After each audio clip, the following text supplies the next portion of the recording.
It's important to understand that children do grieve too, just as adults, but it's more difficult for a child to verbally express that. It might be that they don't have the same vocabulary as us, and it might be that they're also trying to protect their own parents and family by not asking questions that might be difficult.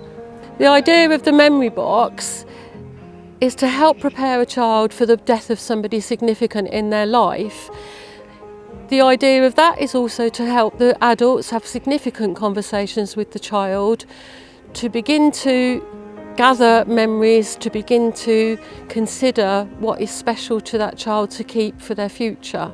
Some of the issues that the families may face is dynamics within families. Is it going to be the right thing? Do we need to be sharing this information? Is the child going to be able to process it? Is it the correct information that the child needs?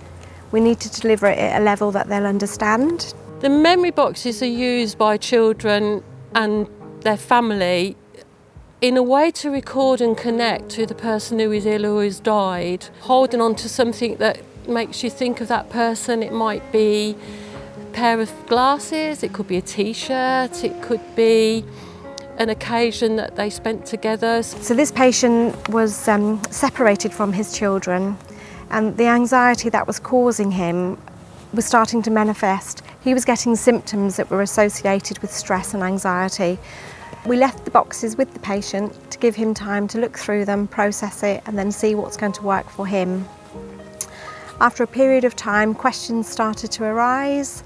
He seemed to like a few ideas, so we then spent some time with what he felt would be appropriate for his children.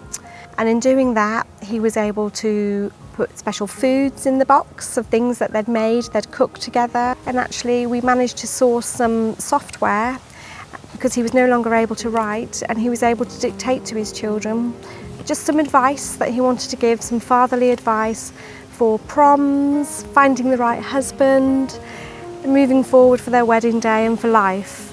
In doing all of this work, it really helped contribute to psychological distress alleviated, became more settled, a little bit more accepting of what was going on, and with the support, continued support of myself and the chaplaincy team, he actually had a very peaceful passing.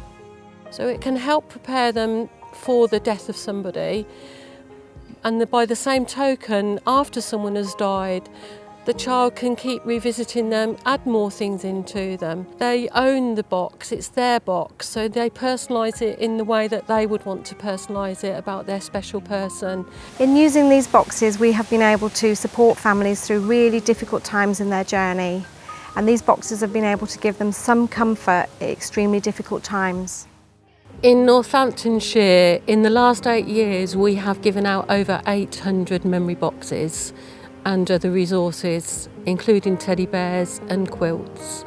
Thanks to the considerable investment that we've had from the support from all the funds raised by the community, the charity have been able to provide us with these boxes. It is an emotive subject, and it can be hard to have these conversations, especially for adults and children together. Professionals are telling me that they're enabling families to have conversations they didn't know how to start. It can only be a good thing.